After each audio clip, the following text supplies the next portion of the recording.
Good morning student. आज हम पढ़ेंगे प्रतिफल कंसिडरेशन। अनुबंध अधिनियम के आधारभूत तत्वों में से एक तत्व है प्रतिफल। विधि की दृष्टि से कुछ अपवादों को छोड़कर बिना प्रतिफल के अनुबंध व्यर्थ होता है। अतः प्रतिफल की भूमि वैध अनुबंध के निर्माण में अति महत्वपूर्ण है।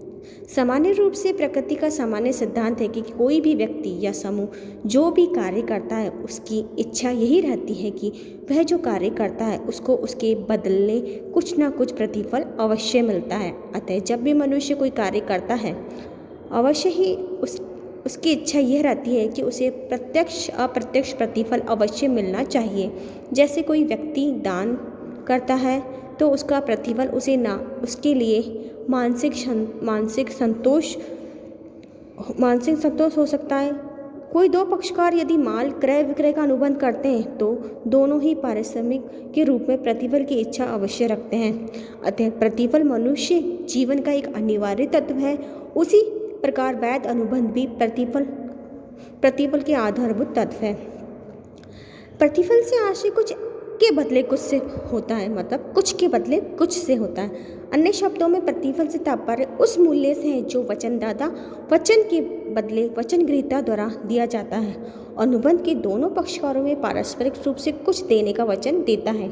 जैसे उदाहरण के लिए सुधा अपनी कार 90,000 रुपये में माधुरी को बेचने का ठहराव करती है। यह 90,000 रुपये देने का माधुरी का वचन कार बेचने के सुधा के वचन के लिए प्रतिफल है। तो कार बेचने वाले को सुधा को 90,000 रुपये देने का माधुरी का वचन के लिए प्रतिफल है। तो मतलब एक दूसरे के बीच में जो उनके कॉन्ट्रैक्ट हुआ कार बेचने का, तो एक को तो कार मिल रही है और दूसरे को उस कार का पैसा मिल रहा है, 90,000 मिल रहा है, तो दोनों को उसका प्रतिफल मिल रहा है। तो कुछ के बदले मतलब कुछ का जो सिद्धांत इसमें आ रहा है कि किसी के मतलब प्रतिफल दोनों को ही मिल रहा है। एक को उसका मूल्य मिल रहा है, उसका पैसा मिल रहा है, दूसरे को उसकी कार मिल रही है, उसकी वस्तु मिल रही है। तो प्रतिफल ये है कि आप जो कॉन्ट्रैक्ट कर रहे हैं उससे आपको क्या रिजल्ट मिल रहा है, उसको क्या बेनिफिट मिल रहा है या क्या प्रतिफल है, ये सब उसमें आता है। तो इसकी परिभाषा में ब्लैकस्टोन कहते हैं प्रतिफल अनुबंध करने वाले एक पक्षकार द्वारा दूसरे पक्षकार को दिया जाने वाला पुरस्कार है। पॉलो के अनुसार प्रतिफल वह मूल्य है जिसके बदले दूसरे का वचन खरीदा जाता है और उसी मूल्य के बदले परिवर्तित कराया जा सकता है। तो प्रतिफल का मतलब आप सब समझ गए होंगे। हम कोई भी काम किसी से करवाते हैं तो उसके बदले हमें उससे क्या देंगे या उससे हम क्या लेंगे, यही प्रतिफल हो गया।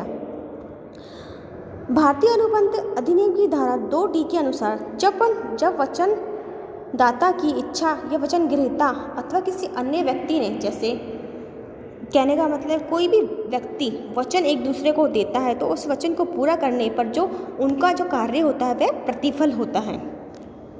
प्रतिफल की जो है लक्षण, प्रतिफल वचनदाता की इच्छा पर होता है।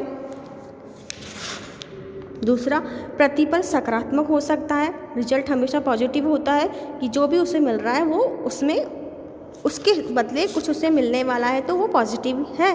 प्रतिफल नकारात्मक भी हो सकता है। तो कहने का मतलब अगर पॉजिटिव है तो नकारात्मक हो सकता है। जैसे मान लो 50,000 में मैं कोई चीज़ बेचना चाह रही हूँ लेकिन मुझे उसकी वैल्यू सिर्फ 30,000 में मिल रही है, 30,000 रुपये मिल रहा, तो मेरे लिए वो कहीं ना कहीं डिसअपॉइंटेड वाली चीज़ है कि मुझे उसकी पूरी वैल्यू नहीं मिल रही है। नेक्स्ट है प्रतिफल वचन ग्रहीता या किसी अन्य व्यक्ति की ओर से हो सकता है। प्रतिफल हमेशा वैधानिक होना चाहिए। अगर हम लीगल कॉन्ट्रैक्ट कर रहे हैं तो हमारा जो प्रतिफल है हमेशा लीगल ही होगा। हाँ, इसलिए प्रतिफल वैधानिक होना चाहिए। प्रतिफल का पर्याप्त होना आवश्यक नहीं है। नेक्स्ट, प्रतिफल वास्तविक या मूल्यांकन होना चाहिए। प्रतिफल प्रत्येक अनुबंध के लिए पृथक प्रतिफल होना चाहिए। प्रतिफल भूत, वर्तमान, भविष्य से हो सकता है। प्रतिफल से वचनदाता का लाभ मिलता है। तो कुल मिलाकर प्रतिफल एक अनुबंध के अंदर बहुत ही इम्पॉर्टेंट रोल निभाता है कि प्रतिफल बहुत ही अपने आप में ये बताता है कि सामने वाले को क्या मिलना है और उसके बदले उसे क्या मिलना है। तो जब वचनदाता की इच्छा पर वचन ग्रहीता अथवा किसी अन्य व्यक्ति के द्वारा किया जाने वाला कार्य प्रतिफल कहलाता है। ये भूत, वर्तमान अथवा भविष्य से भी संबंधित हो सकता है। अब एक उदाहरण हम यहाँ लेते हैं। एक्स वाई द्वारा शाम को बेचे गए कलर टेलीविज़न का मूल्य 20,000 रुपये है, भुगतान की गारंटी देता है। और वाई द्वारा शाम कलर टेलीविज़न बेचता है और एक्स को वो वचन का प्रतिफल है। तो एक दूसरे को वो उस वचन में कॉन्ट्रैक्ट आ रहा है, तो एक दूसरे को उसको वैल्यू मिल रही है, उसको मूल्य मिल रहा है। तो अपने आप में जो प्रतिफल है, कंसिडरेशन है, वो बहुत ही ज़रूरी है। लीगल कॉन्ट्रैक्ट में बिना प्रतिफल के कॉन्ट्रैक्ट नहीं होता है। आज के लिए इतना ही, धन्यवाद।